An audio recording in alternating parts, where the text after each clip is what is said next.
ये कहानी ताइची की आवाज से शुरू होती है, जो 3 साल पहले पर्ल में हुए विनाश की कहानी सुना रहा था। उस पर्ल ने दो शक्तिशाली अस्तित्वों को जन्म दिया और एक सर्वशक्तिमान देवता ने उसे दो हिस्सों में बांट दिया, स्पिरिट पर्ल और डीमन पर्ल। लेकिन डीमन पर्ल पर एक ऐसा जादू कर दिया गया था कि उसके जन्म के 3 साल बाद कि उसे सेलेस्टियल लाइटनिंग से नष्ट कर दिया जाएगा। लेकिन सेनबाओ ने उसकी किस्मत में हस्तक्षेप किया।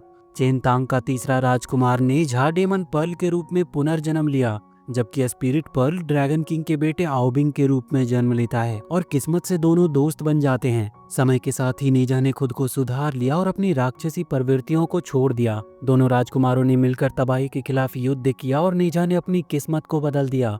पर कुछ समय के बाद ताइची ने बताया कि हर कोई उनके महान कार्यों को जानता था, भले ही उनकी आत्माएं नष्ट हो गई थी और 7 रंगों के कमल में उनके शरीरों को फिर से बनाने की शक्ति थी। कमल के सत्व पानी में बह गई, जिससे विशेष फल उत्पन्न हुए। ताइची ने किसानों को वो फल इकट्ठा करने का निर्देश दिया और जब सत्व पूर्ण हो गया तो उन्हें उसमें खुद को डुबोने को कहा। नेझा ने ऐसा ही किया और खुशी से भर गया। फिर ताइची ने हेवेनली पिग को उनके शरीर को आकार देने को कहा। दोनों ने उनका बहुत ही आभार व्यक्त किया, हालांकि उनके रूप अभी भी अधूरे थे। तभी नेझा के माता पिता ने बताया कि उन्होंने सेनबाओ के संभावित हमले के लिए चेनतांग की सभी सेनाओं को सतर्क रहने का आदेश दिया है।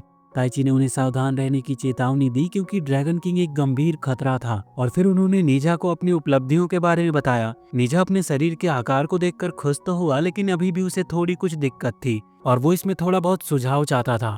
इसलिए उसके माता पिता ने भी इसके लिए सहमति दे दी, जिससे वो हेवेनली पिग थोड़ा नाराज हो गया और अंत में उसे ही जादुई छैनी दे दिया। इधर ताइची ने आओबिंग का रूपांतरण किया। वहीं नेझा का आकार पूरा होने पर उसने देखा कि उसने अपने आप को ही एक बहुत ही घटिया सा आकार दे दिया है। ये देखकर नेझा ने ताइची से रिक्वेस्ट किया कि उसे पहले जैसा ही बनाया जाए और ताइची ने तुरंत एक जादू किया, जिससे नेझा को उसका तुरंत ही अपना शरीर मिल गया। वहीं पर उसी वक्त एक संदेश वाहक आया और बताया कि सेनबाओ शहर के ऊपर आसमान में है। आओबिंग भी युद्ध में शामिल होना चाहता था और नेझा के माता पिता की मदद करना चाहता था, लेकिन ताइची ने उसे चेताया कि अगर वो अपना शरीर सुरक्षित रखना चाहता है तो वो इससे अभी दूर रहे। शहर के ऊपर सेनबाओ ने घोषणा की है कि वो अकेला नहीं है। हाल ही में उसकी मुलाकात सागर के राजाओं से हुई थी, जो लंबे समय से कैद रहने के कारण बहुत ही क्रोधित थे। उनका नेता और आओबिंग के पिता एंग अपने भाइयों को धमकी देता है कि वो अपने शब्दों पर संयम रखे, क्योंकि वो उन्हें अपने से नीच समझता है और उन्हें अपने बेटे के बारे में अपमानजनक बातें करने से रोकता है। उसकी बहन बातचीत की कोशिश में एक प्रस्ताव देती है। वो सेनबाओ को सेलेस्टियल ओपनिंग टेक्निक साझा करने की पेशकश करती है। वो एक ऐसा हथियार था जिससे चेनतांग पर आक्रमण किया जा सकता था। इधर प्रेजेंट में सेनबाओ इस तकनीक को सक्रिय करता है। आकाश को फाड़ते हुए समुद्री योद्धाओं को वो बुलाता है, जो उसकी ड्रैगन सिस्टर के गुलाम थे। हालांकि उनकी मदद मुफ्त में नहीं हो रही थी। उनकी एकमात्र शर्त ये थी कि एंग अपने कारावास में मैग्मा का लेवल थोड़ा कम करे। इधर ताइची देखता है कि पिछले फिल्म का समुद्री राक्षस भागने की कोशिश करता है। वो भाग जाता है अपने सहायकों को उनके भाग्य पर छोड़कर, ये समझकर कि उन्हें सजा दी जाएगी। वो दोनों आपस में ही एक दूसरे को बेहोश करने की कोशिश करते हैं ताकि वो दोनों सजा से बच सके, लेकिन ताइची उन्हें लड़ने से रोकते हैं और आदेश देता है कि वो उसकी मदद करे।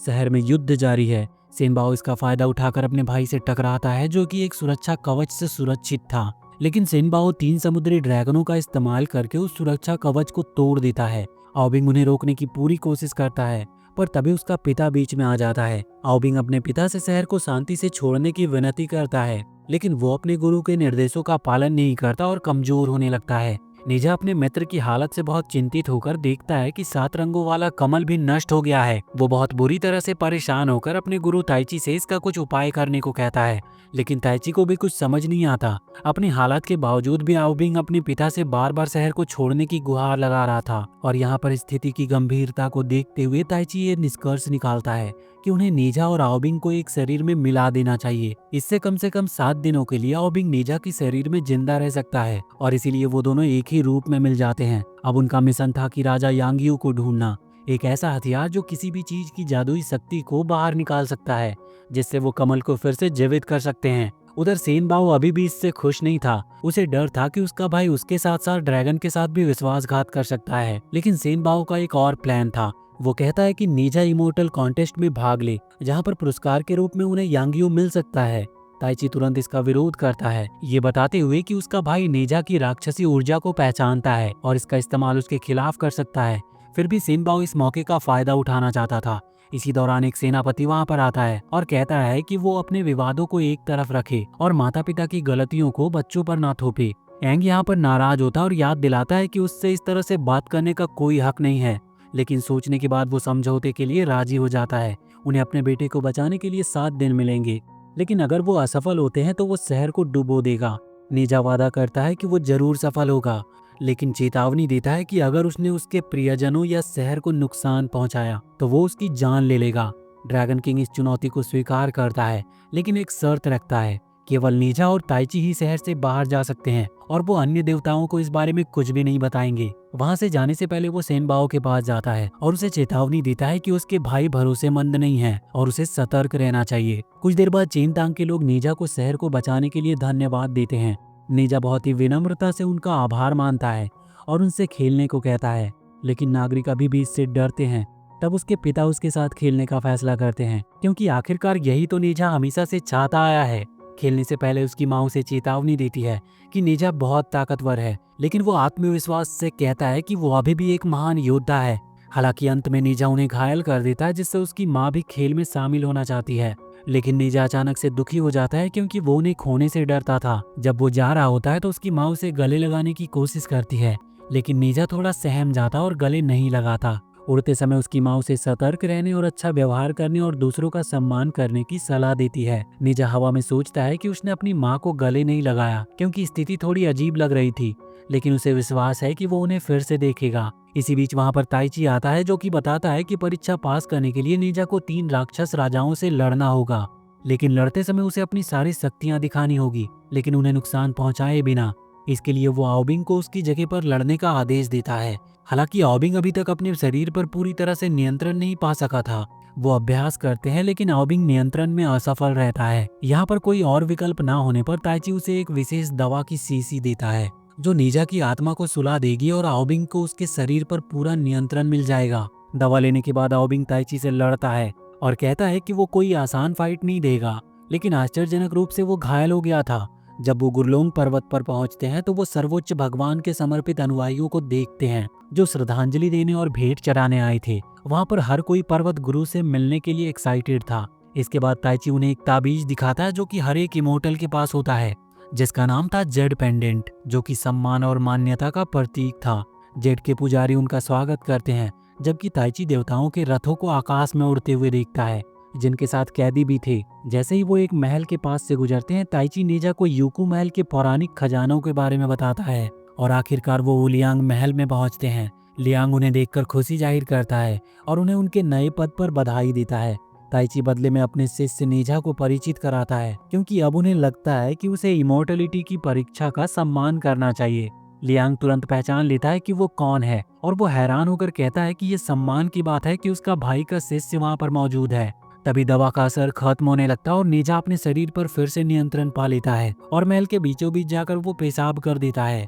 ताइची तुरंत उसे डांटते हैं और वो स्थिति को संभालने की कोशिश करते हुए अपने शिष्य हियोंग से कहते हैं कि वो नीजा को उसके कमरे में ले जाकर कपड़े बदलवाए। रास्ते में नीजा हियोंग से पूछती है कि क्या वो वहाँ पर अकेली रहती है और क्या उसे बोरियत नहीं होती। उसकी बेवकूफ़ी भरे सवालों से तंग आकर हियोंग उसे नजरअंदाज करती है और अचानक नीजा गलती से उसका स्कर्ट फाड़ देता है और शर्मिंदा होकर माफी मांगता है। वो बिना परेशान हुए कहती है कि वो जाकर कपड़े बदलेगी और उसे बाथरूम की दिशा दिखाती है, लेकिन नीजा रास्ता भटक जाता और एक गुप्त कमरे में पहुंच जाता है, जहां पर जेड के घड़े रखे होते हैं और वो बिना ज्यादा सोचे वो उनमें से एक में पेशाब कर देता और फिर रास्ता भूल जाता है। बाद में हियोंग उसे उसके गुरु के पास ले जाती है, जो बताते हैं कि आज वो एक विशेष अमृत पियेंगे, जो कि सदियों से शुद्ध किया गया है। नीजा भयभीत होकर देखता है कि वही जेड घड़े हैं जिनमें वो अभी पेशाब कर चुका था। घबराकर वो अमृत थूक देता है और गलती से हियोंग पर छींटे पड़ जाती है। ताइची उसे डांटते हैं, लेकिन वो अमृत पीता है तो नीजा खुद को रोक नहीं पाता और वो सच बता देता है। ये जानकर ताइची तुरंत कमरे से निकल जाते हैं और अपने गुरु से माफी मांगते हैं। यहाँ पर पहली परीक्षा शुरू होने वाली थी और लूटोंग इस अभियान में नीजा के साथ ही जाएगा। इसी बीच बूढ़े गुरु को ये पता नहीं था कि क्या हुआ है। वो अमृत का स्वाद चखते हैं और संतोष पूर्वक टिप्पणी करते हैं कि इस बार उसका स्वाद पहले के वर्षों की तुलना में और भी अधिक उत्तम है। वहीं चीनतांग में सैनिक ड्रैगनों के आगमन की तैयारियां में जुटे थे। राक्षस भी उस दिन के आने की बेसब्री से प्रतीक्षा कर रहे थे। वहीं सानबाओ बहुत ही कड़े डिसिप्लिन के साथ अपने योद्धाओं को प्रशिक्षण दे रहा था।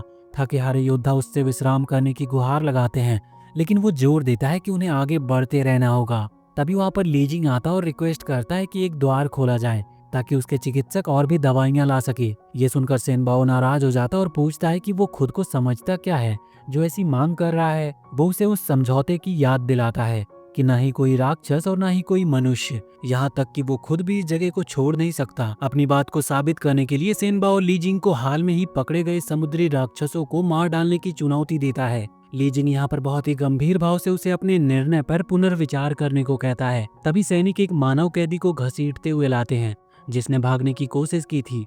वो व्यक्ति दावा करता है कि वो कोई आम मानव नहीं बल्कि सानबाओ का भाई है और उसका नाम सींजाबाओ है। उसे देखकर सानबाओ भावुक हो उठता है। उसे घर लौटे 100 वर्ष से अधिक समय हो गया था और उसने अपने भाई को बहुत याद किया। उसका गुरु जो उसके पिता भी हैं, उन्होंने उसे ढूंढने का कार्य सौंपा था और उसकी स्थिति जानने के लिए एक विशेष कंपास भी दिया था।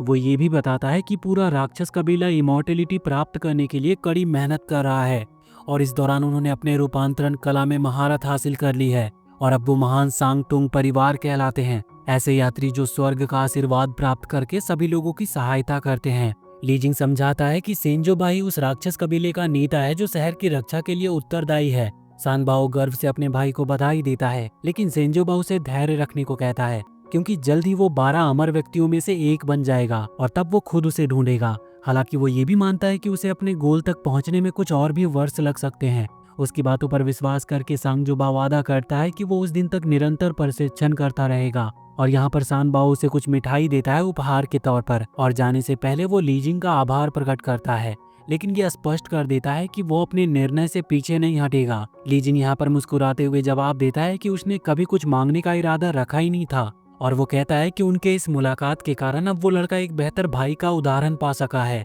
लीजिंग के चले जाने के बाद सानबाओ अंततः झुकते हुए दवाइयों की सूची सौंपने को कहता है और सूचित करता है कि वो जल्द ही द्वार खोलेगा।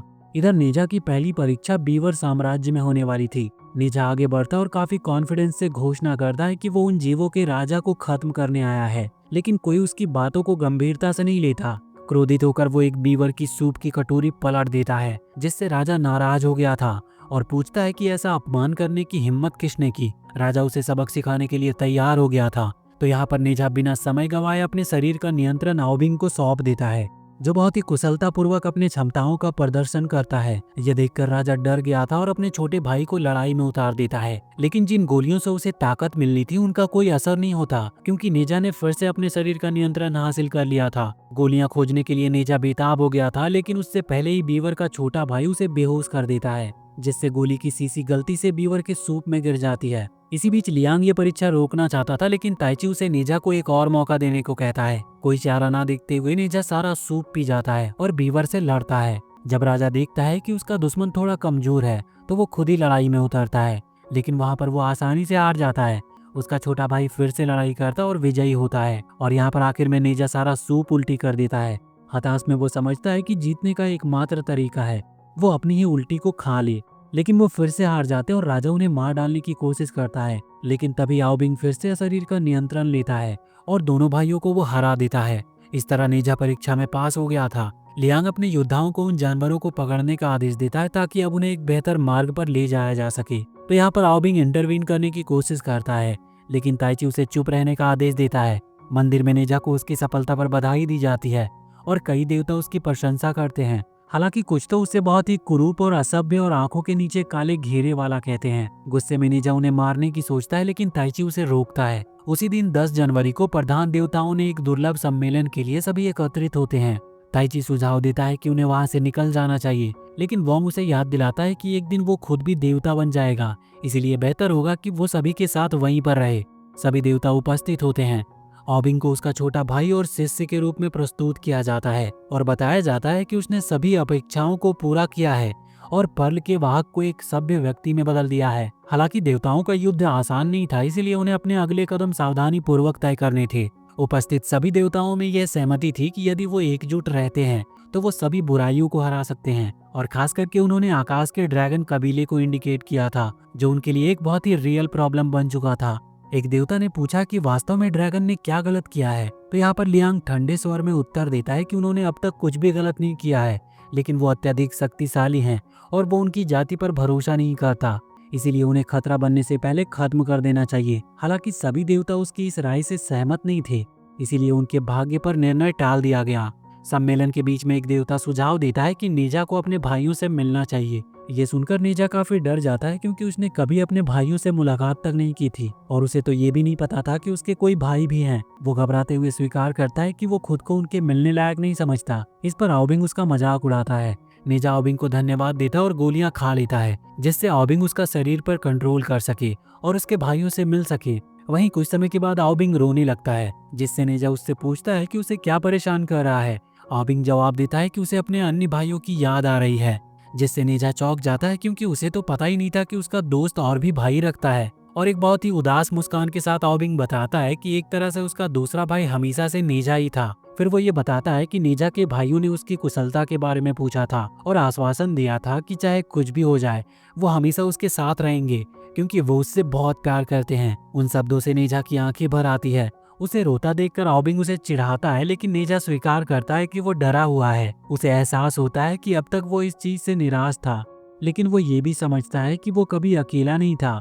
उसके पास हमेशा उसके माता पिता थे, जिन्होंने उसका साथ दिया और उससे प्रेम किया। वो दोनों दोस्त वादा करते हैं कि वो और भी ताकतवर बनेंगे और कभी अपने परिवार पर बोझ नहीं बनेंगे। वहीं दूर एक घाटी में सेनबाओ का गुरु और पिता अपने शिष्यों को प्रशिक्षण दे रहा था। वो उन्हें बता रहा होता है कि न्यायप्रिय और आत्मविश्वासी और परिश्रमी बनना कितना आवश्यक है, और तभी वो इमोर्टलिटी को प्राप्त कर सकते हैं। लेकिन अचानक नेजा उनके सामने प्रकट होता है और वो वहाँ पर घोषणा करता है कि वो उसे हराकर इमोर्टलिटी को प्राप्त करना चाहता है, लेकिन उसके लिए उसे उसकी मदद की आवश्यकता है। और वहाँ पर नेजा ने जैसे ही मंत्रों का उच्चारण किया, गुरु ने उसकी सराहना की और बाकी शिष्यों को अभ्यास करने का आदेश दिया। हालांकि गुरु ने नेजा की खामियों की ओर इशारा भी किया, जैसे कि उसका रूखा व्यवहार और खुद की देखभाल की कमी। इसके बावजूद नेजा गुरु का शिष्य बनने की जिद पर अड़ा रहा और आखिरकार गुरु ने सहमति जताई, लेकिन चेतावनी भी दी कि फिलहाल उसके बाकी शिष्यों के साथ ध्यान करना होगा। नेजा, जो इससे निराश था, विरोध करते हुए बोला कि ध्यान तो बहुत उबाऊ होता है। वो तो असली युद्ध प्रशिक्षण की उम्मीद कर रहा था। अपने इस उदंड रवैये से उसने गुरु को अपना मन बदलने के लिए केवल 3 मिनट दिए। उसकी इस बदतमीजी पर गुरु ने उसे बाहर निकाल दिया और चेतावनी दी कि अगर उसने उसकी बात नहीं मानी तो परिणाम और भी ज्यादा कठोर होंगे। अपनी योग्यता को साबित करने के इरादे से नेजा ने ऑबिंग को अपने शरीर पर कंट्रोल करने की अनुमति दी और दोनों ने मिलकर गुरु को चुनौती दी। लड़ाई के दौरान ऑबिंग गुरु के हमले से बचते हुए शिष्यों को ढाल की तरह इस्तेमाल करता रहा। गुरु उनकी क्षमताओं से प्रभावित हुए, लेकिन चेतावनी दी कि वो अब गंभीरता से लड़ेंगे। और उस गुरु की इतनी ताकत के बावजूद ये जोड़ी लड़ती रही और एक मौके पर ऑबिंग ने गुरु को नदी की गहराइयों में धकेल दिया, लेकिन गुरु ने इसका फायदा उठाते हुए हमला जारी रखा और एक आखिरी कोशिश में ऑबिंग ने गुरु को जमीन पर कर दिया। लेकिन गुरु का ध्यान उस वक्त भटक गया जब उसने भगवानों के चिन्ह देखे। इस मौके का फायदा उठाकर नेजा ने उसके हाथ को फ्रीज कर दिया, जिससे लियांग उसे गिरफ्तार कर सके। गिरफ्तार होने से पहले गुरु ने अपने शिष्यों से कहा कि वो अनुशासन बनाए रखे और गरिमा के साथ सजा स्वीकार करे। उन्होंने ये भी बताया कि भविष्य में उन्हें और भी बेहतर गुरु मिलेंगे। हालांकि जाल ने जब अपने गुरु को संकट में देखा तो उसने उसकी रक्षा के लिए हमला कर दिया। लियांग ने उनके अपराधों को देखते हुए उन्हें खत्म करने की कोशिश की, लेकिन ऑबिंग ने उसे रोकते हुए ऐसा ना करने की विनती की। उदासी से भरकर ऑबिंग ने कहा कि उनका गुरु पहले ही मर चुका है, अब केवल अपमान की जिंदगी बची है। इसी दौरान चेनतांग शहर में अब दवा पहुंच चुकी थी। ली जांग ने सेनबाओ से पूछा कि क्या वो उनके साथ भोजन करना चाहेगा। आगे हम देखते हैं कि समुद्री राक्षस अब उनका वफादार सेवक बन चुका था। उसने कहा कि उनके साथ रहकर वो अपने बुरे रास्तों को छोड़ देगा और वो एक बेहतर रास्ते पर चलेगा। तो ली जांग ने पूछा कि क्या भोजन उसे पसंद आया। तो सेनबाओ ने जवाब दिया कि हाँ, क्योंकि वो जानता है कि भले ही उसने अतीत में गलतियां की हो, उसके पास अब भी खुद को सुधारने का एक मौका है। अगर वो अब नहीं सुधरा तो आगे चलकर ये और कठिन हो जाएगा। तभी सेनबाओ ने उन्हें चुप रहने को कहा, ये कहते हुए कि उन्हें इमॉर्टल्स लोगों के बारे में कुछ भी नहीं पता। तभी वहाँ पर उसका एक घायल शिष्य को लाया गया।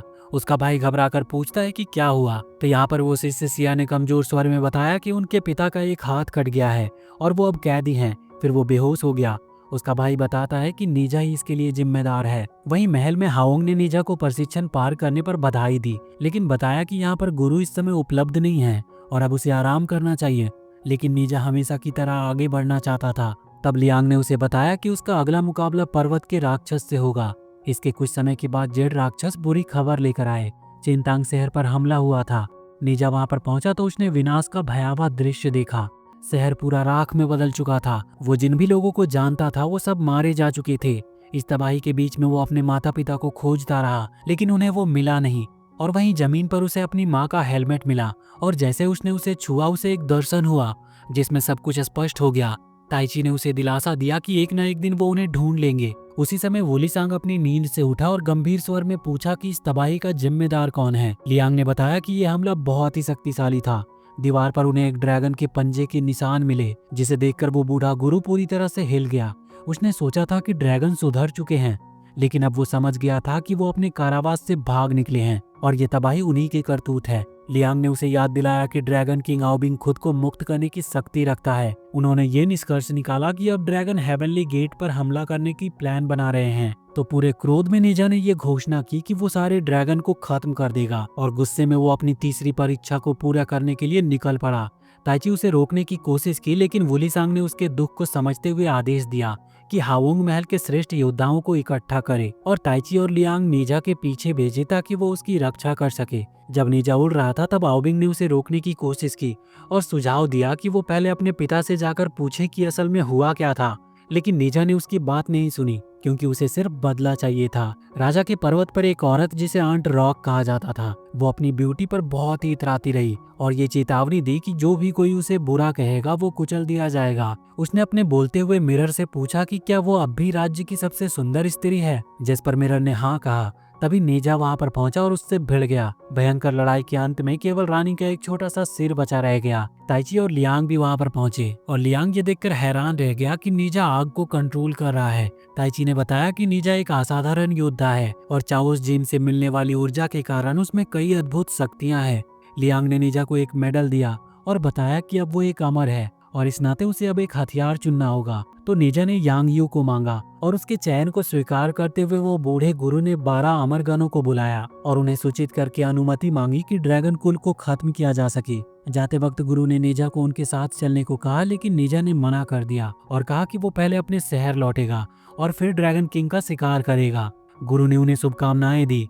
यांग यूए के हथियार के साथ नेजा ने अपने मित्र की मदद की, जबकि ताइची ने कमल को पुनर्जीवित किया। आओबिंग ने उससे उसे अलग करने को कहा, लेकिन नेजा ने उसे वहीं पर रहने की सलाह दी क्योंकि जो होने वाला था वो बहुत ही विनाशकारी था। ताइची ने उसे चेतावनी दी कि अगर उसने उड़ान भरी या जल्दीबाजी की तो वो हमेशा के लिए अपनी आत्मा को खो देगा। तभी उन्होंने समुद्री राक्षस को देखा और वो बहुत ही आश्चर्य हुए कि वो अभी भी जीवित कैसे था। उसी दौरान ड्रैगन सागर सिटी में आओबिंग को ये जानकर काफी हैरानी हुई कि स्वर्ग के देवता वुलियांग वहाँ उसकी भूमि पर आए हैं। वुलियांग ने घोषणा की कि वो उन्हें सजा देने आए हैं क्योंकि ड्रैगन किंग ने एक बहुत बड़ा अपराध किया है और वो उसका अंत करने के लिए आया है। वुलियांग ने एक ऐसा हथियार बुलाया जिससे वो पूरे शहर को नष्ट करने वाला था, लेकिन इससे पहले कि वो वार करता, आओबिंग ने मानव रूप को धारण करके हमले करने की कोशिश की, जिसे लियांग और हितोंग ने रोक दिया। यहाँ पर ड्रैगन किंग की बहन ने अपनी आजादी की चाह में अपने गुलामों को स्तंभ को नष्ट करने का ऑर्डर दिया, लेकिन बाकी ड्रैगनों ने उन्हें रोक दिया। नेजा आओबिंग से भिड़ गया और कसम खाई कि वो उसे नष्ट करेगा। ड्रैगन सिटी इस वक्त एक बहुत ही मुसीबत में फंसी हुई थी, जिसका नेजा ने फायदा उठाया। यहाँ पर लियांग ने उसे आश्वासन दिया कि वो उसके माता पिता का बदला लेंगे और उसे न्याय दिलाएंगे, परंतु नेजा भीतर से खाली महसूस कर रहा था। उसे समझ नहीं आ रहा था कि उसे क्या करना चाहिए। उसका मन अतीत में चला गया और उसे अपने माता पिता याद आए और तभी वो उन्हें अपने सामने देखता है। भावनाओं में बहकर वो रो पड़ा क्योंकि उसे लगा वो मर चुके हैं। और तब लेडी इन ने बताया कि न उन्हें ड्रैगनों ने मारा था और न ही सेनबाओ ने। असली दोषी तो वो है जिसे इमोर्टल कहा जाता है। सेनबाओ ने जैसे ही वहां से निकलने की कोशिश की, उसे महसूस हुआ कि उसकी चोटें किसी तरह अपने आप ही ठीक हो चुकी थी और उसका संरक्षक बेहोश पड़ा था। ये देखकर वो बहुत ही हैरान हो गया। तभी उसे समझ में आया कि उस जगह से बाहर निकलने का एकमात्र तरीका अपने ही रक्षक पर हमला करना था, लेकिन ये आसान नहीं था। वो बहुत ही उलझन में पड़ चुका था। एक तरफ उसका नैतिक धर्म था तो दूसरी तरफ उसकी आज़ादी की चाह थी, लेकिन हालात उसे मजबूर कर रहे थे। जैसे ही उसने अपने रक्षक के चेहरे पर वार किया, उसकी शक्ल बिगड़ गई और एक अजीब सी शक्ति ने सेनबाओ को उस जगह से बाहर निकाल दिया। लेकिन उसके मन में एक सवाल उठने लगे कि क्या वो अब भी इंसान है? क्या उसके द्वारा किया गया निर्णय सही था, या क्या वो किसी एक बड़े खेल का सिर्फ मोहरा बन चुका है? और ये कहानी अभी भी खत्म नहीं होती, क्योंकि हेवनली दरबार में शांति केवल एक भ्रम थी। असली युद्ध अभी बाकी था। नेजा और आओबिंग ने अपने प्रियजनों से विदा लिया, लेकिन उन्होंने ये भी वादा किया था कि वो भ्रष्ट देवताओं को खत्म करके ही रहेंगे। और दूर किसी अंधेरे कोने में वुलियांग की आंखें अब भी प्रतिशोध में जल रही थी। अंत में आकाश और पाताल के बीच में फिर से एक युद्ध छिड़ने वाला था। एक ऐसा युद्ध जिसमें अब नेजा पहले जैसा मासूम लड़का नहीं रहा। अब वो था एक पूर्ण रूप से जागृत योद्धा जो न्याय और सच्चाई के लिए किसी भी सीमा को पार कर सकता था। और इसी के साथ ये वीडियो यहीं पर खत्म होती है। तो अगर ये वीडियो पसंद आई हो तो चैनल को सब्सक्राइब करके बेल आइकन जरूर दबा लें और कमेंट सेक्शन में हमें बताएं कि आपको ये कहानी कैसी लगी।